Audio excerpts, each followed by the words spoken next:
con Lance, la discípula oscura, 2. Ámbar y hierro. Audiolibro editado por Juan Pablo Flores Montaño. Para El amo del calabozo. 2022.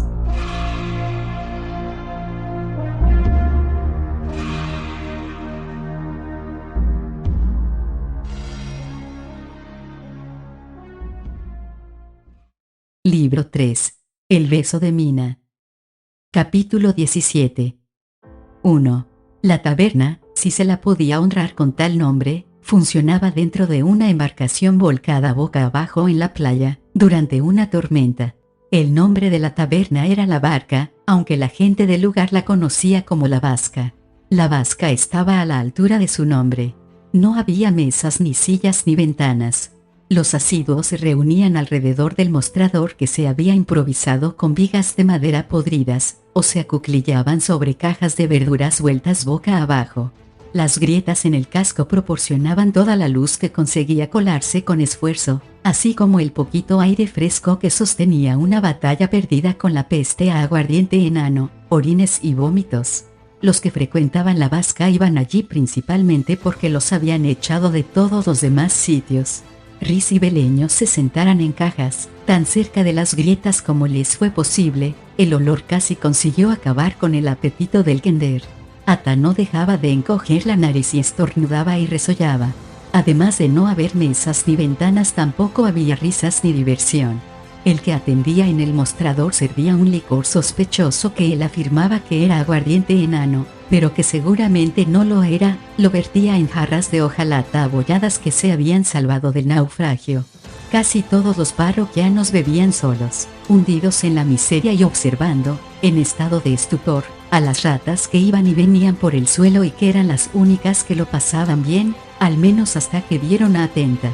Al prohibirle que las cazara, la perra observaba a las dañinas criaturas con los ojos entrecerrados y cuando alguna se acercaba demasiado, le gruñía. Uno de los clientes que estaba allí ese día era Yeu. Riz y Beleño habían perdido el rastro de Yeu durante un corto tiempo y luego, por pura casualidad, volvieron a encontrarlo en dirección al sur desde Solace, en lugar de al este. Lo siguieron hasta la ciudad de Nuevo Puerto, en Nueva Bahía, en la parte meridional del Nuevo Mar. Riz se preguntó por qué viajaría su hermano hacia el sur cuando los otros predilectos eran atraídos hacia el este. Tuvo la respuesta cuando llegaron a Nuevo Puerto. Yeu había reservado pasaje en un barco que zarparía con destino a Flotsam al cabo de unos pocos días. Dar con su hermano no había sido difícil. El monje se había limitado a ir de un local de mala reputación a otro y a dar la descripción de Yeu a los taberneros. En Nuevo Puerto dieron con él al tercer intento. Los taberneros siempre se acordaban de Yeu porque se salía de lo común con los otros parroquianos, quienes por lo general eran un montón de desastrados, esclavos del aguardiente enano que dirigía sus vidas. Los enganchados al enano, como rezaba el dicho, normalmente estaban flacos y demacrados porque para ellos el aguardiente era pan y carne, tenían los ojos mortecinos y las mejillas hundidas. En contraste, el aspecto de Yeu era robusto y saludable, apuesto y encantador. Hacía mucho que había desechado los ropajes de clérigo de Kirijolit y ahora vestía camisa y jubón, botas de cuero y calzas de lana, ropas propias de un joven de origen distinguido. De un modo u otro había conseguido dinero, ya que sus ropas eran para gente pudiente y había pagado el desmesurado precio del pasaje. A lo mejor una de sus víctimas había sido adinerada. O era eso o se había dedicado a robar, cosa que no sería de sorprender. Después de todo, Yeu no tenía nada que temer de los representantes de la ley, quienes recibirían un buen susto si intentaban ahorcarlo. Cuando Riz entró en La Vasca, Yeu lo miró y luego apartó la vista. En los ojos muertos no hubo reconocimiento. Yeu no se acordaba de Riz ni de nada. Sabía su nombre y eso era todo. Probablemente Chemosh le decía quién era, quién había sido, ya se había perdido para siempre. Los otros parroquianos de la taberna estaban absortos en beber y no querían tener nada que ver con un forastero, de modo que Yeu mantenía una animada conversación consigo mismo. Alardeaba de sus continuas juergas y de las mujeres que se echaban en sus brazos. Reía sus propios chistes y entonaba canciones obscenas. A Riz se le partía el corazón. Yeu bebió hasta quedarse sin dinero con el que pagar el aguardiente y entonces intentó beber a crédito, pero el tabernero no quería saber nada de créditos. Aún así, Yeu siguió sentado allí, con la jarra en la mano. La situación se prolongó a lo largo de la tarde. Yeu olvidaba de un momento a otro que no tenía bebida y se llevaba la jarra a los labios. Al encontrarla vacía la golpeaba contra la caja y pedía más a voces. El tabernero, sabiendo que no podía pagar, se limitaba a no hacerle caso. Yeu seguía golpeando con la jarra en la caja hasta que olvidaba por qué hacía eso y entonces la soltaba. Al cabo de un rato la hacía de nuevo y volvía a pedir más a voz en cuello. Rhys observaba a aquel ser que otrora había sido su hermano y de vez en cuando fingía echar un trago de licor que no había tenido más remedio que comprar para apaciguar al tabernero. Beleño se había aburrido al principio y después se dedicó a intentar dar a las ratas con las judías secas que había encontrado en un saco metido dentro de la caja de madera sobre la que estaba sentado. El kender había conseguido un tirachinas. Rhys no le preguntó cómo, y, aunque lo había usado con torpeza al principio, desde entonces había adquirido cierta destreza, de manera que era capaz de dar a una rata con una judía a 20 pasos de distancia y lanzarla dando volteretas a través del sucio suelo. Sin embargo, empezaba a cansarse con el juego. Las inteligentes ratas no salían de sus madrigueras ahora y, además, se había quedado sin judías. Rhys, dijo Beleño mientras enrollaba el tirachinas y se lo metía en el cinturón, es hora de cenar. Creía que habías perdido el apetito, comentó el monje, sonriente. Lo perdió mi nariz, pero no mi estómago, repuso el kender. Ata piensa también que es hora de cenar, ¿verdad que sí, chica? Dio unas palmaditas en la cabeza a la perra. Ata levantó la cabeza y movió la cola con la esperanza de que se marcharían pronto de allí. Aún no podemos irnos, empezó Rhys, aunque al ver que Beleño ponía mala cara y que Ata agachaba las orejas, añadió, pero los dos podéis salir a dar un paseo. Y me queda esto de la comida. Le tendió un paquete con un trozo de tasajo al kender. Esa mañana Beleño y él habían ayudado a un granjero a poner una rueda a la carreta, de camino a la ciudad, y aunque Rhys se había negado a aceptar dinero, el hombre había compartido su comida con ellos. Me lo llevaré fuera para comerlo, dijo Beleño. De ese modo mi nariz tendrá hambre como el estómago.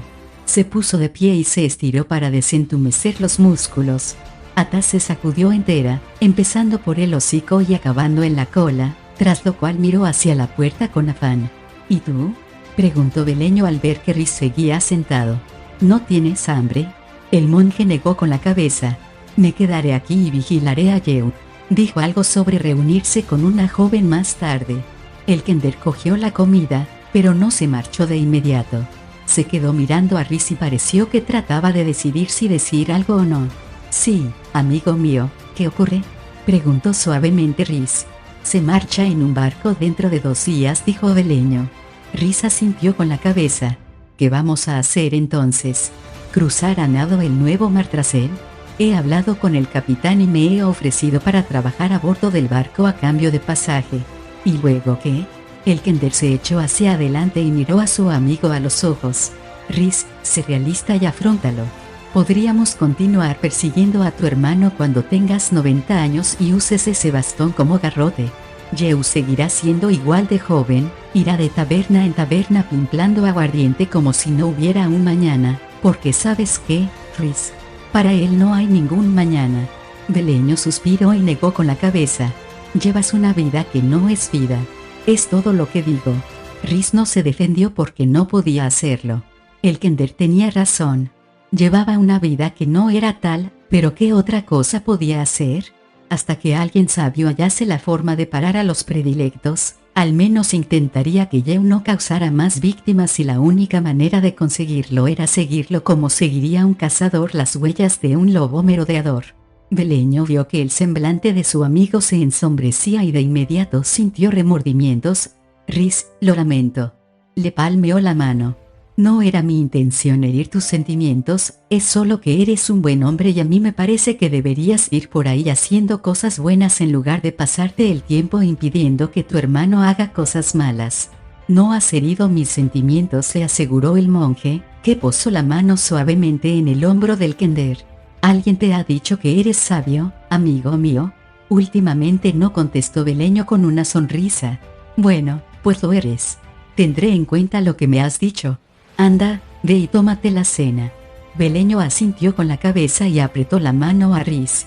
Ata y él dieron media vuelta y se encaminaban hacia afuera cuando, de repente, la puerta se abrió bruscamente con un sonoro batacazo que sacó de su estupor a los ebrios e hizo que varios dejaran caer las jarras al suelo.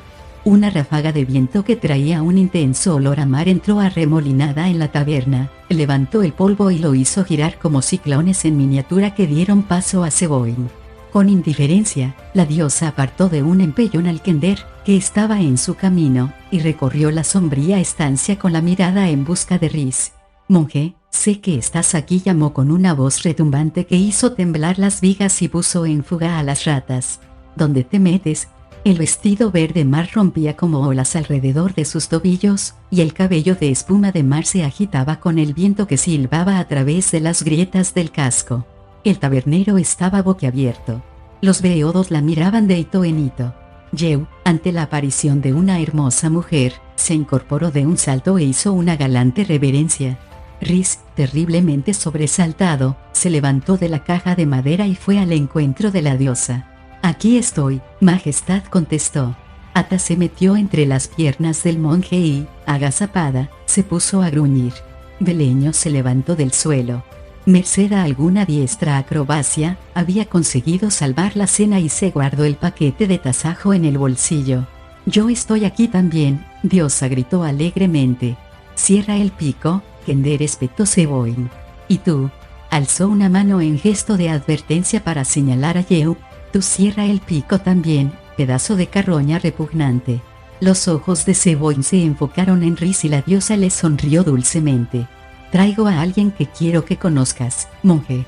La diosa gesticuló y, tras un instante de vacilación, otra mujer entró en la taberna. «Rhys, esta es Mina», presentó Seboin como sin darle importancia. «Mina, este es Rhys Alarife, mi monje».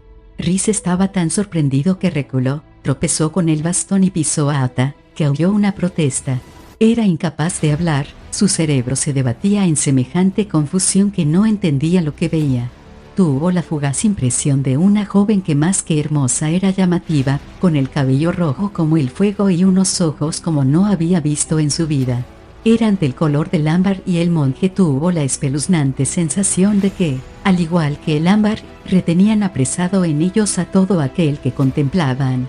La mirada ambarina se clavó en él y Rhys se sintió arrastrado hacia ellos como todos los demás, cientos de miles de personas atrapadas y retenidas como insectos en dorada resina. El ámbar se filtró a su alrededor, cálido y dulce. Rhys gritó y alzó velozmente los brazos para bloquear la mirada de la chica del mismo modo que los habría levantado para frenar un golpe. El ámbar se resquebrajó. Los ojos siguieron reteniendo a sus pobres prisioneros, pero ahora Rhys distinguía fallos, grietas minúsculas y estrías que se ramificaban a partir de las oscuras pupilas. «Rhys Alarife», dijo Mina a la par que le tendía la mano. «Tú sabes la respuesta al enigma». Él se mofó Seboin. «Él no sabe nada, pequeña». «Bien, ahora tenemos que irnos, en serio. Esta ha sido una visita relámpago. Rhys, cariño.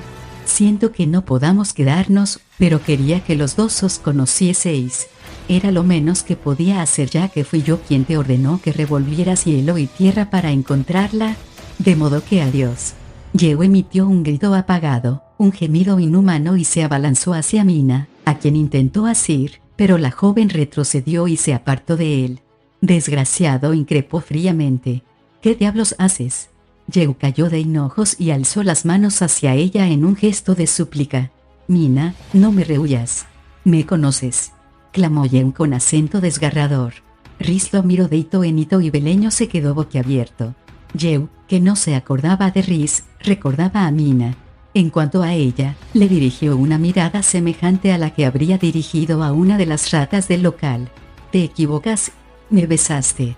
Yehu desgarró la pechera de la camisa para mostrar la señal de sus labios marcados a fuego en su carne. «Mira.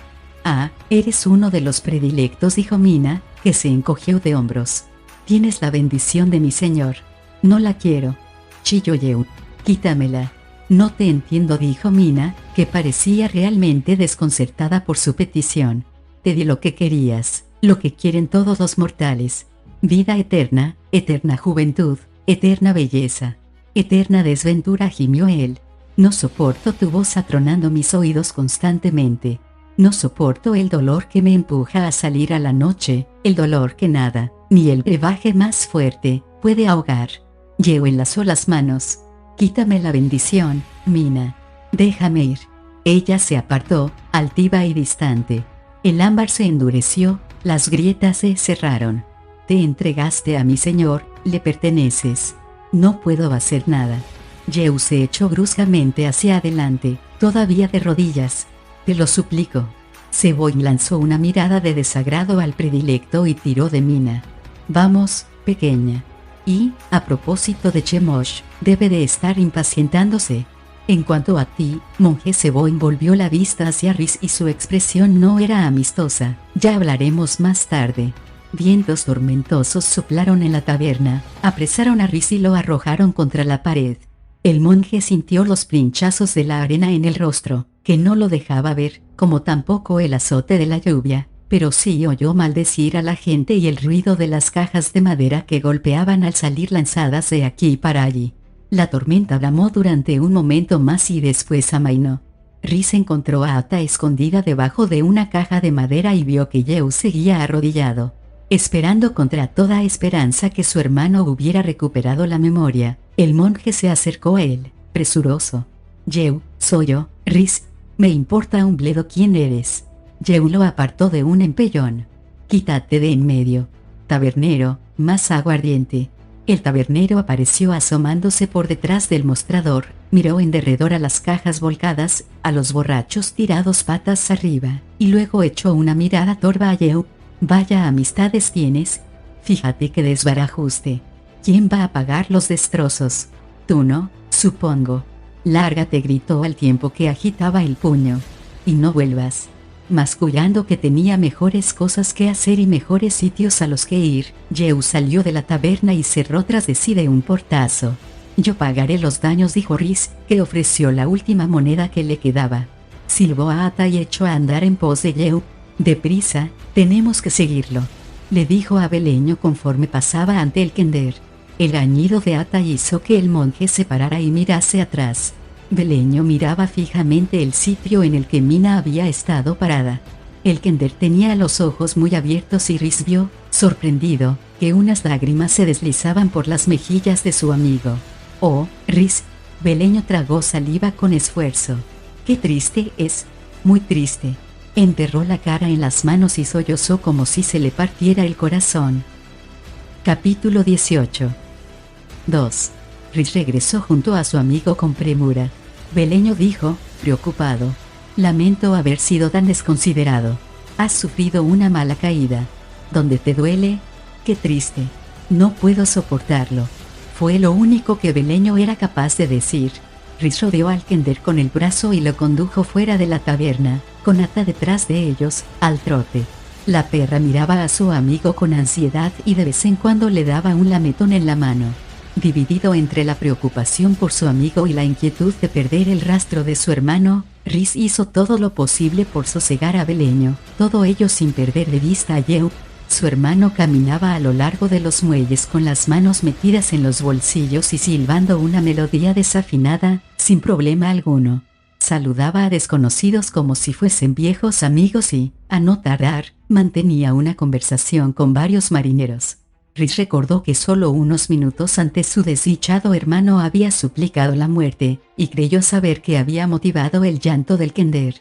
Rhys palmeó a Beleño en el hombro para consolarlo, convencido de que recobraría la calma enseguida, pero el kender estaba completamente trastornado.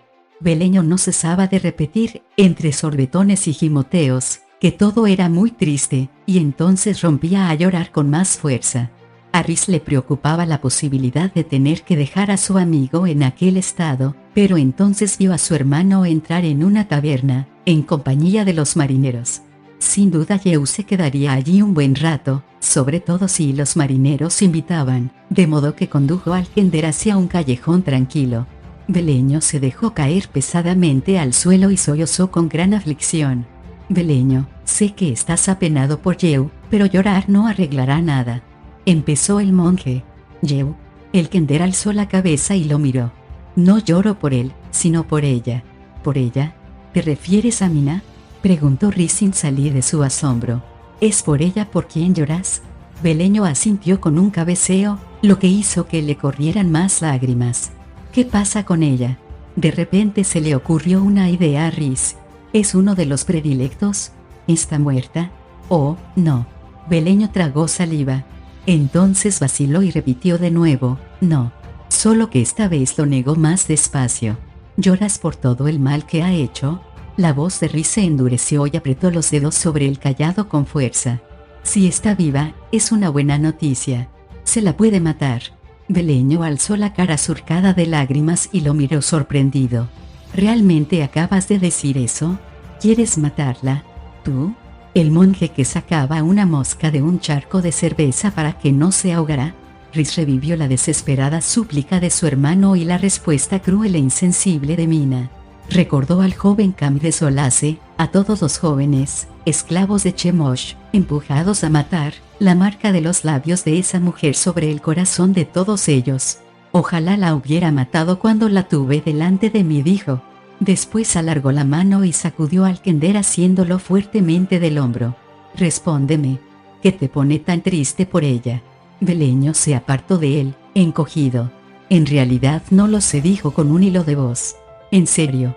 La emoción me sobrevino de repente. No te enfades, Rhys, intentaré dejar de llorar ya. Soltó un hipido, pero las lágrimas siguieron corriéndole por las mejillas y escondió la cara contra el pelaje de Atenta.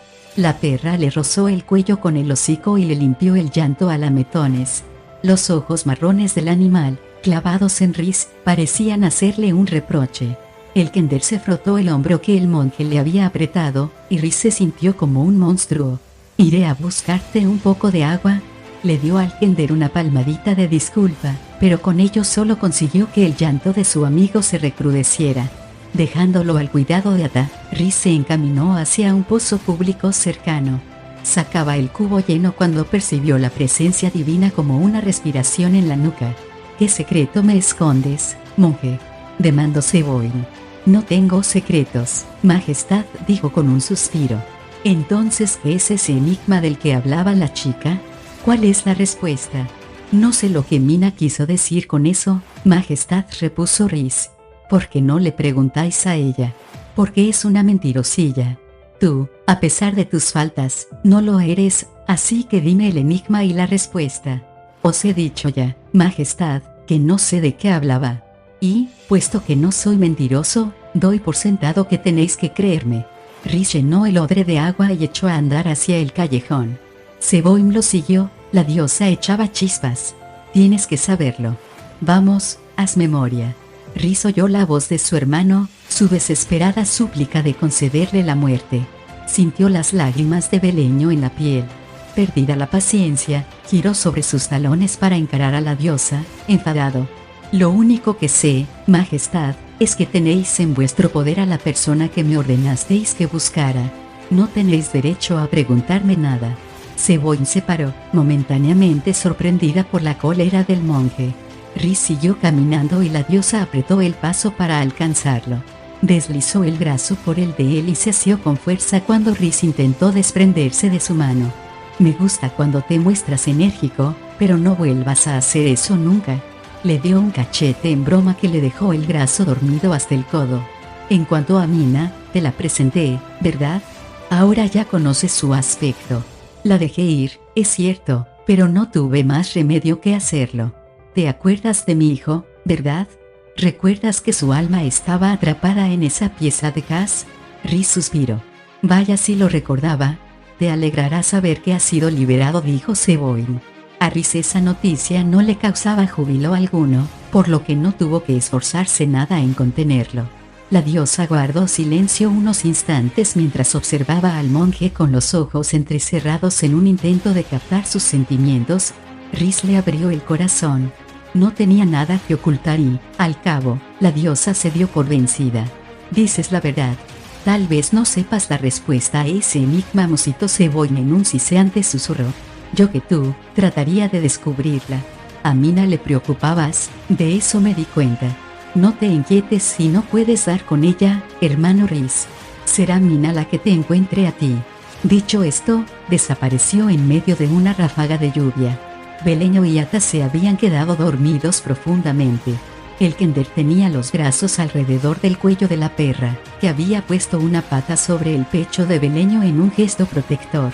Rhys los miró, despatarrados sobre los adoquines de un asqueroso callejón atestado de basura. Ata tenía el pelaje enredado y sin rastro del lustre de antaño. Las almohadillas de las patas estaban ásperas y agrietadas. Cada vez que pasaban cerca de praderas suavemente onduladas y verdes colinas, Ata las contemplaba con anhelo y Rhys sabía que el animal habría querido echar a correr a través de la verde campiña sin parar hasta que volviera trotando con él, exhausta y feliz. En cuanto al Kender, Beleño comía con regularidad, que era más de lo que había hecho antes de que Rhys lo encontrara. Pero tenía la ropa andrajosa y las botas tan desgastadas que los dedos empezaban a asomarle por la puntera.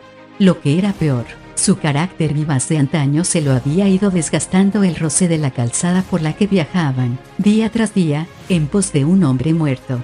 Los Kenders no deberían llorar nunca, pensó Rhys con remordimiento. No están hechos para las lágrimas. Se dejó caer pesadamente sobre un barril y hundió la cara en las manos, se apretó los ojos con las palmas. Intentó, a fin de conseguir la serenidad de espíritu, evocar los verdes pastos, las ovejas blancas y la perra blanca y negra corriendo por la ladera de la colina. Pero todo había desaparecido, no veía nada excepto la calzada, una calzada de desolación, degradación, vacío, muerte y desesperanza. La vergüenza y el desprecio por sí mismo lo embargaron. He sido tan arrogante, tan engreído, musitó mientras unas lágrimas amargas le humedecían, ardientes, las pestañas. Me creí capaz de coquetear con el mal sin tener que dejar mi camino. Ser capaz de alardear de servir a Cebolla sin que ella pudiera reclamar derecho alguno sobre mí. Ser capaz de recorrer un sendero de oscuridad sin perder de vista la luz del sol. Pero ahora esa luz se ha desvanecido y estoy perdido. No tengo farol ni compás para guiarme. Tropiezo en un camino tan atestado de malas hierbas que no veo dónde piso. Y no tiene fin. El bastón de Majere, que había tomado como una bendición, ahora le parecía un reproche. Piensa en lo que podrías haber sido, parecía decirle Majere. Piensa en lo que has desperdiciado. Conserva este bastón siempre para que te recuerde todo eso y sea un tormento para ti. Rhys oyó el desafinado canturreo de una voz que había llegado a reconocer de lejos. Cansado, levantó la cabeza y vio a Yehu pasar por delante de la boca del callejón, que ya empezaba a quedar sumido en la oscuridad de la noche. Yehu, que acudía a una cita con alguna desdichada joven, no tenía opción, así que alargó la mano y sacudió a Beleño hasta despertarlo. Ata, sobresaltada, se levantó de un brinco y, al captar el olor de Yehu, soltó un sordo gruñido. «Tenemos que irnos», dijo Rhys. Beleño asintió con la cabeza y se frotó los ojos, pegajosos de lágrimas. Rhys lo ayudó a levantarse del suelo. «Beleño, lo siento», dijo, arrepentido. «No era mi intención gritarte y los dioses saben que jamás he querido hacerte daño». «No pasa nada», contentó el Kender con un remedo de sonrisa. «Seguramente es porque tienes hambre. Toma». Hurgó en un bolsillo y sacó el maltrecho paquete de tasajo. Lo limpió de pelucillas del bolsillo y le quitó un clavo torcido. «Lo compartiremos». Rhys no tenía hambre, pero aceptó el trozo de carne seca. Intentó comerlo, pero el estómago se le revolvió con el olor y acabó dando su parte a Ata cuando Beleño miraba a otro lado. Los tres se echaron a andar por la calzada en medio de la noche, tras los pasos del predilecto. Capítulo 19. 3. Siguieron a Yehu hasta un muelle en el que había acordado encontrarse con una joven. Sin embargo, ella no apareció y, tras esperar más de una hora, Yehu la maldijo en voz alta y se marchó para entrar en la primera taberna que tenía al paso. Rhys sabía por experiencia que su hermano se quedaría allí toda la noche y que al día siguiente lo encontraría Yehu muy cerca de la taberna. Llevó al bostezante Beleño y a la encorvada Ata hasta un recogido umbral, donde, apiñados para darse calor, se dispusieron a disfrutar de las horas de sueño que pudieran. El kender roncaba suavemente y Rhys empezaba a quedarse dormido cuando oyó gruñir a Atenta. Un hombre vestido con ropajes en los que se reflejaba la luz del farol que sostenía en una mano se hallaba de pie delante de ellos mirándolos desde arriba. Tenía el rostro sonriente aunque también reflejaba preocupación e interés, y Rhys calmó los temores de la perra. «No pasa nada, chica», dijo. «Es un clérigo de Misakal». Beleño se despertó sobresaltado y parpadeó, cegado por la luz del farol. «Perdonadme por molestaros, amigos», dijo el hombre de blanca túnica. «Pero este es un lugar peligroso para pasar la noche. Puedo ofreceros cobijo, una cama cálida y algo caliente para comer por la mañana». Se acercó un poco más y alzó el farol. «Válganme los dioses. Un monje. Hermano, acepta mi hospitalidad, por favor. Soy el hijo venerable Patricio. Comida caliente», repitió el kender, que miró esperanzado a su amigo. «Aceptamos tu invitación, hijo venerable», contestó Rhys, agradecido. «Me llamo Rhys Alarife y estos son Beleño y Atenta». El clérigo les dedicó a todos un saludo afable, incluso a Ata, y aunque Patricio observó con curiosidad la túnica verde azulada se abstuvo cortésmente de hacer comentario alguno y les alumbró el camino por las calles de la ciudad. «Es una larga caminata», me temo, se disculpó. «Pero hallaréis paz y descanso al final del trayecto. Muy similar a la propia vida», añadió con una sonrisa dirigida a Rhys. Mientras caminaban les contó que a esa zona de Nuevo Puerto se la conocía como Puerto Viejo porque era la parte más antigua de la nueva ciudad. Nuevo Puerto se había erigido cuando el cataclismo había desgarrado el continente de Ansalón, elevando unas zonas y hundiendo otras, de forma que algunas áreas se hundieron y se separaron amplias distancias mientras que otras se desgajaron completamente de la masa continental. Una de esas enormes hendiduras permitió la creación de la vasta extensión de agua conocida como Nuevo Mar. Los primeros pobladores que llegaron allí, refugiados que huían de la destrucción desatada al norte, fueron unos visionarios que comprendieron de inmediato las ventajas de construir una población en aquel lugar. La configuración del terreno formaba un puerto natural en el que fondearían los barcos que a no tardar estarían surcando las aguas del Nuevo Mar, cargarían mercancías y harían reparaciones o puestas a punto, lo que fuera necesario en cada caso. La ciudad empezó modestamente, rodeada por una empalizada y con vista al Abra. El rápido crecimiento de Nuevo Puerto no tardó en desbordar la empalizada y se expandió a lo largo de la línea costera y hacia el interior. Como hijas ingratas que descubren la riqueza y el éxito y entonces se niegan a reconocer sus orígenes humildes y a los padres que las trajeron al mundo, las zonas acomodadas de la ciudad se hallan ahora muy apartadas de los modestos muelles que fueron la causa de su auge, explicó Patricio a la par que sacudía tristemente la cabeza.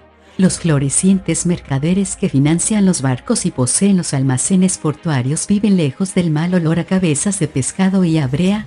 Los burdeles, los antros de juego y las tabernas como la Barca han desplazado del distrito a establecimientos de mejor reputación. A lo largo de la costa, cerca de los muelles, la vivienda es barata porque nadie quiere vivir allí.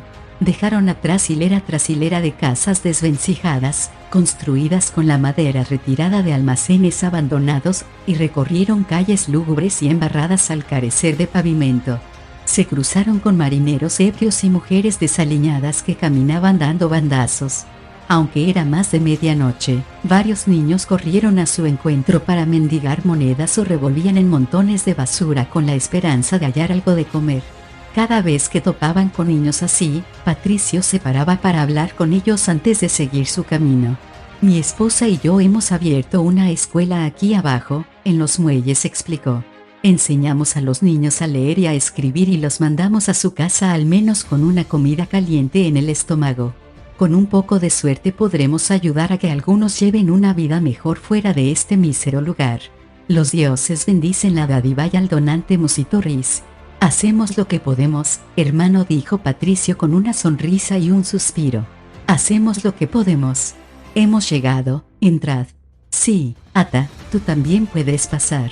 El templo de Misakal no era un edificio magnífico, sino uno modesto en el que sin duda se habían llevado a cabo recientes reparaciones ya que olía intensamente a lechada.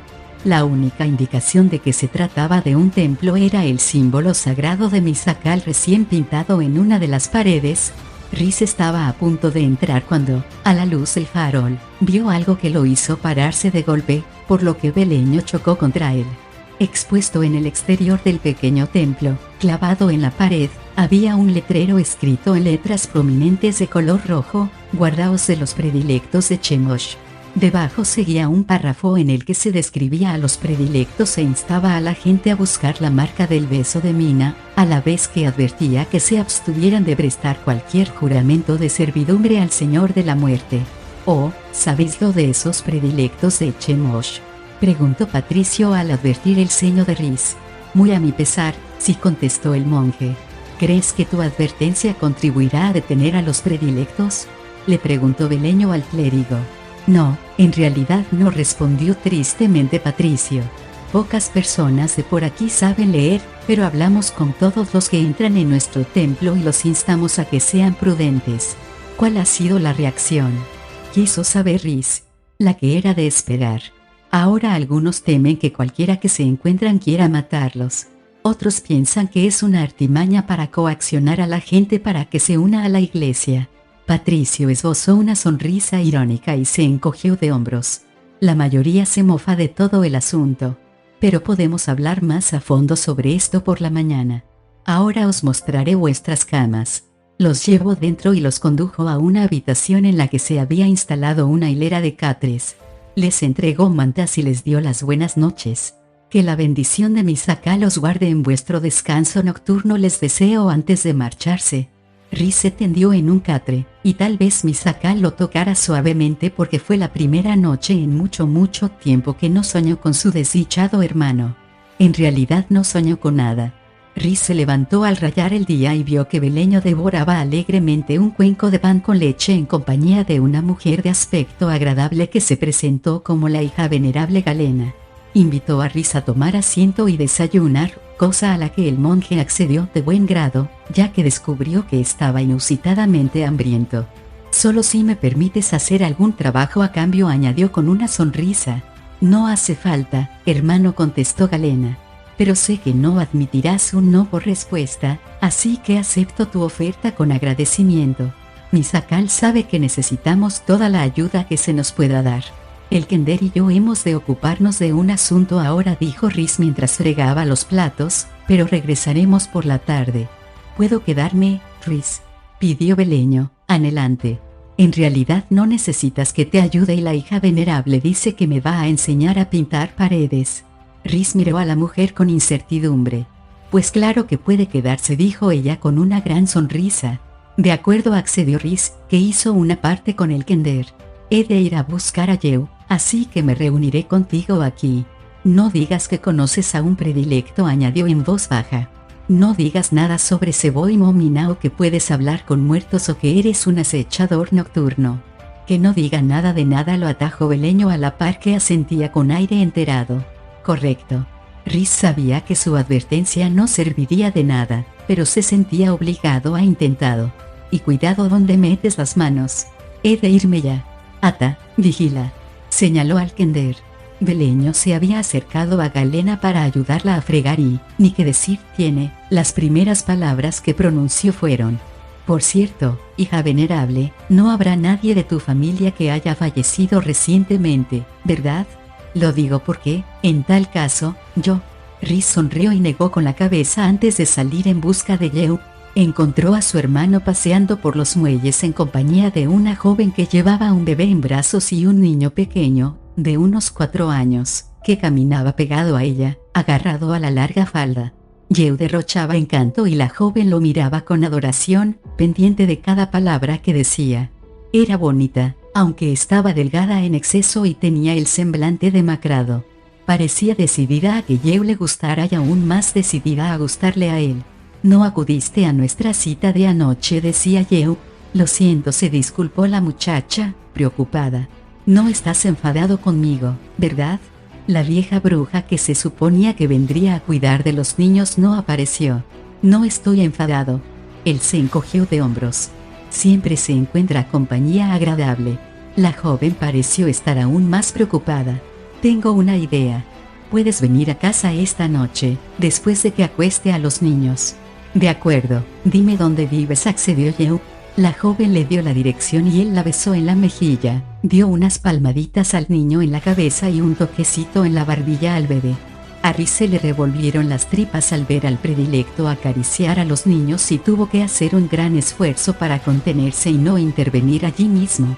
Por fin Yehu se marchó, de camino a otra taberna, sin lugar a dudas. Rhys fue en pos de la joven, que se metió en una de las casuchas cercanas al puerto, y esperó un momento para plantearse cómo actuar. Por fin tomó una decisión, cruzó la calle y llamó a la puerta. La hoja de madera se entreabrió y la joven echó un vistazo a través de la rendija. «¿Y bien, hermano? ¿Qué puedo hacer por ti? Me llamo Rhys Alarife y quiero hablarte de Yehu. ¿Puedo entrar?» La joven adoptó de repente una actitud fría. «No, no puedes. En cuanto a Yehu, sé lo que me hago. No necesito que me sermonees sobre mis pecados, así que ocúpate de tus asuntos, hermano, que yo me ocuparé de los míos». Iba a cerrar la puerta, pero Rhys metió el bastón entre la jamba y la hoja de madera para mantenerla abierta. «Lo que tengo que decirte es importante, señora. Tu vida corre peligro». Por encima del hombro de la joven, Rhys alcanzó a ver al bebé tendido en una manta sobre un jergón de paja, en un rincón de la pequeña pieza. El niño estaba detrás de ella y miraba a Rhys con los ojos muy abiertos. La mujer, al advertir los movimientos de sus ojos, abrió la puerta de par en par. «Mi vida». Soltó una risa amarga. «Esta es mi vida. Suciedad y miseria. Tú mismo puedes verlo, hermano. Soy una joven viuda desamparada, con 2 niños pequeños y con apenas lo suficiente para mantener cuerpo y alma juntos. No puedo ir a trabajar porque me da miedo dejar solos a los niños, así que me traigo ropa para coser. Con eso apenas me llega para el alquiler de este horrible sitio». «¿Cómo te llamas, señora?», preguntó suavemente Rhys. Camila respondió. «Oscar». «¿Crees que Yehu va a ayudarte, Camila?». «Necesito un marido», repuso en tono duro. «Mis hijos necesitan un padre». «¿Y qué hay de tus padres?», preguntó Rhys. «Estoy sola en el mundo, hermano, aunque no por mucho tiempo», dijo ella a la par que negaba con la cabeza. «Yehu ha prometido casarse conmigo y estoy dispuesta a hacer cualquier cosa para conservarlo. En cuanto a que mi vida corra peligro», resopló con sorna. «Puede que le guste demasiado la bebida, pero es inofensivo». A su espalda el bebé empezó a llorar. «Y ahora, he de atender a mi niño». Intentó de nuevo cerrar la puerta. «Yehu no es inofensivo», le dijo el monje con gran seriedad. «¿Has oído hablar de Chemosh, el dios de la muerte?». «No sé nada sobre dioses, hermano, ni me importa». «¿Y ahora vas a marcharte o tendré que llamar a la guardia de la ciudad?». «Yehu no se casará contigo, Camila. Ha reservado pasaje en un barco con destino a Flotsam. Mañana se va de nuevo a puerto». La joven lo miró fijamente y palideció, temblorosos los labios. «No te creo». Lo prometió. «Márchate. Vete». El bebé lloraba ahora con frenética desesperación y el niño hacía lo que podía para calmarlo, pero el bebé no estaba dispuesto a callarse así como así. «Piensa en lo que te he dicho», Camila suplicó Rhys. «No estás sola. El templo de Misakal no se encuentra lejos de aquí. Pasaste por delante cuando venías hacia aquí. Ve a hablar con los clérigos de Misakal, que te ayudarán a ti y a tus hijos». Ella lo empujó y propinó una patada al bastón. «Yehu tiene una marca en el pecho», continuó el monje. «La señal de los labios de una mujer marcados a fuego en la piel. Intentará que entregues tu alma a Chemosh. No lo hagas, Camila. Si accedes, estás perdida. Míralo a los ojos», suplicó. «Míralo a los ojos».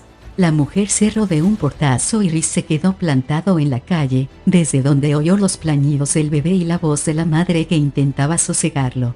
Se preguntó qué hacer. Si esa joven caía víctima de Yehu, abandonaría a sus hijos para reunirse con el Señor de la Muerte. Entonces recordó el anuncio clavado en la pared del templo y su corazón sintió alivio. No estaba solo en su lucha contra los predilectos. Ya no. Buscaría ayuda.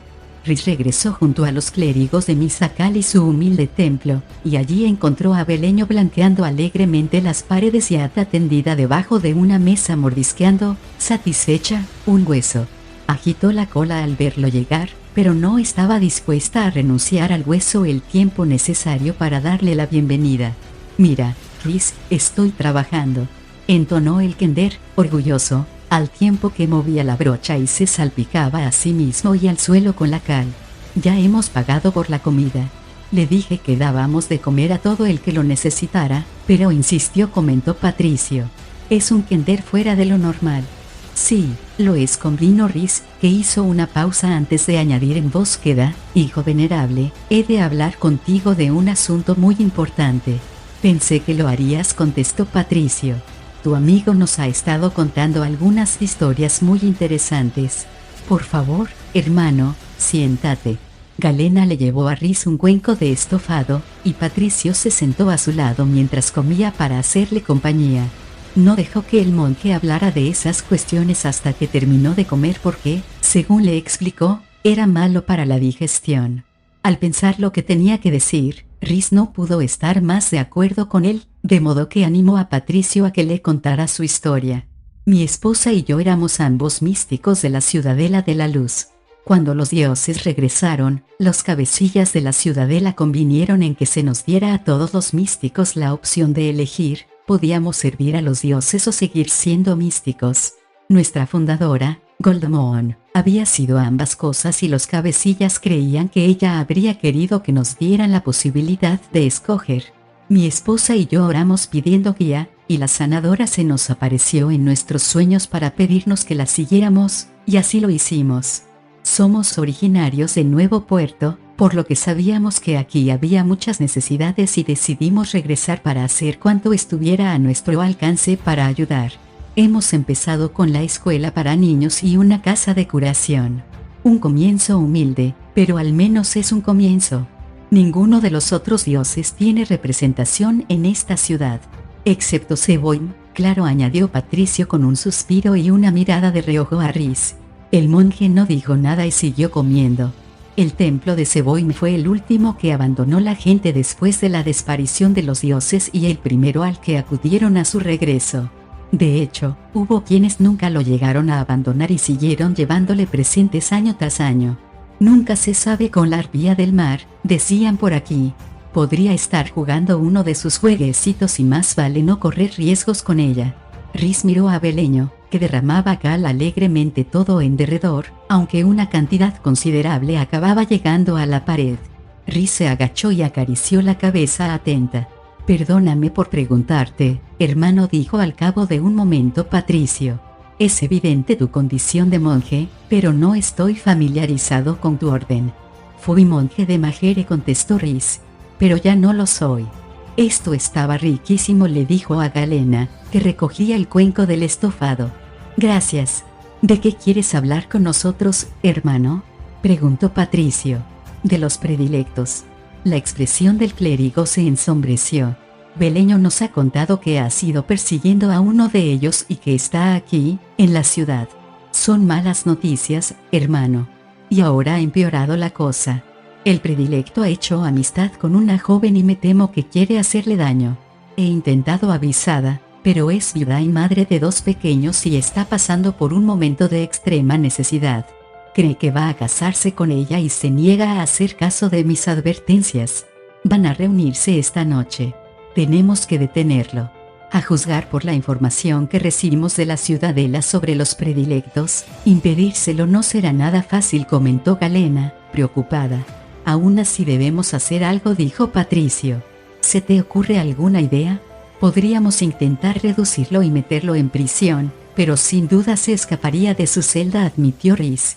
«Cerrojos y barrotes no representarían un gran obstáculo para él, pero al menos esa joven y sus pequeños estarían a salvo. Podríais tomarlos a vuestro cuidado, mantenerla a ella separada del predilecto hasta que se haya ido de la ciudad».